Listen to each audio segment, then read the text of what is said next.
അമ്മേ, എനിക്കൊരു കാര്യം പറയാനുണ്ടായിരുന്നു. എന്താ മോളെ? വേറൊന്നുമല്ല, ഞാനും കിരണും വല്ലാത്തൊരു പ്രശ്നത്തിൽ പെട്ടിരിക്കുക. എന്തു പറ്റി? ആന്റി, ഞങ്ങളുടെ വിവാഹം നടന്നത് ഒരു പ്രത്യേക സാഹചര്യത്തിലാണ്. രണ്ടു വീട്ടുകാർക്കും സമ്മതമായിരുന്നില്ല.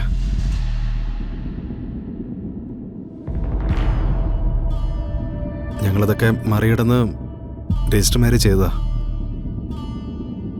എന്റെ ബന്ധുക്കളുടെ ഭാഗത്ത് നിന്നാ ഏറ്റവും കുഴപ്പം. നിങ്ങൾ തമ്മിൽ ഒന്നിച്ചില്ലേ? പിന്നെ ഒരു പ്രശ്നം ഉണ്ടാക്കിയിട്ട് എന്താ കാര്യം?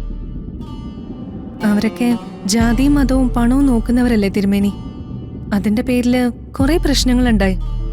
2-3 ദിവസം മുന്നേ കിരണിനെ അവരെ ആക്രമിക്കുകയും ചെയ്തു. കിരൺ ഹോസ്പിറ്റലിലായിരുന്നു.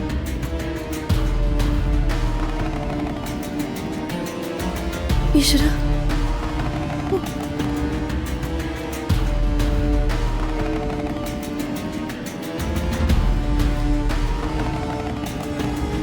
ഭാഗ്യത്തിന് രക്ഷപ്പെട്ടത്. ഇപ്പോഴും അവർ ഞങ്ങളുടെ പിറകെയുണ്ട്. സത്യം പറഞ്ഞ ഞങ്ങൾക്ക് പോകാനൊരിടമില്ല. അച്ഛനും അമ്മയ്ക്കും സമ്മതമാണെങ്കിൽ 1-2 ദിവസം ഞങ്ങൾ ഇവിടെ നിന്നോട്ടെ. ബുദ്ധിമുട്ടാണെങ്കിൽ വേണ്ട. ബുദ്ധിമുട്ടിന്റെ അല്ല മക്കളെ. ഒന്നാമത് ഇവിടുത്തെ ഇപ്പോഴത്തെ അവസ്ഥ അറിയാലോ. നിങ്ങൾക്ക് എന്തെങ്കിലും സമയത്തിന് വെച്ചു തരാൻ പോലും ചിലപ്പോൾ പറ്റിയെന്ന് വരില്ല.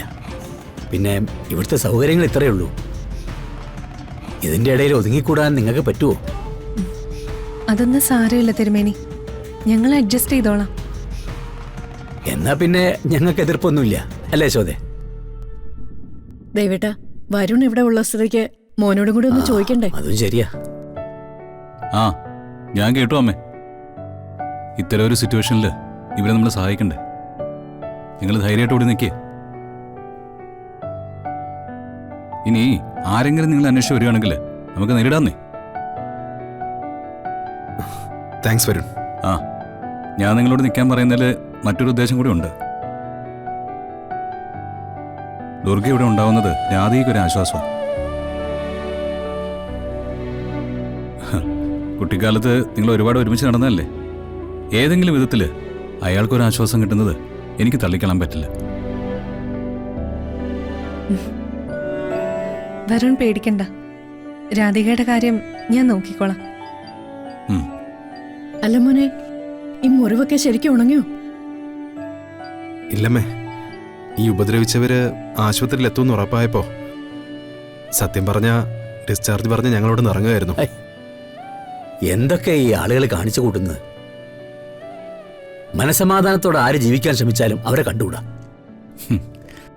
നേരത്തെ എന്റെ ബാധ്യതകളുടെ കാര്യം ചോദിക്കുന്നത് കേട്ടപ്പോ ഞാൻ വിചാരിച്ചു നിങ്ങളെല്ലാ അർത്ഥത്തിലും സേഫാണെന്ന്.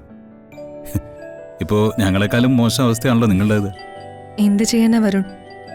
നമ്മൾ ചിന്തിക്കുന്നത് തന്നെ മറ്റുള്ളവരെ ചിന്തിക്കണമെന്ന് നിർബന്ധം പിടിക്കാൻ പറ്റില്ലല്ലോ. ശരിയാ. ശോതെ, എന്നാ പിന്നെ താൻ പിള്ളേർക്ക് വേണ്ട കാര്യങ്ങളൊക്കെ അങ്ങ് ചെയ്യാ. ദുർഗ, താൻ്റെ ഭാര്യയുടെ സുഹൃത്താ. സോ നിങ്ങൾക്കൊരു പ്രോബ്ലം വന്നാ ഞാൻ നിങ്ങൾക്ക് മുമ്പിൽ തന്നെ ഉണ്ടാവും, നിങ്ങൾക്ക് വേണ്ടി ഫൈറ്റ് ചെയ്യാൻ.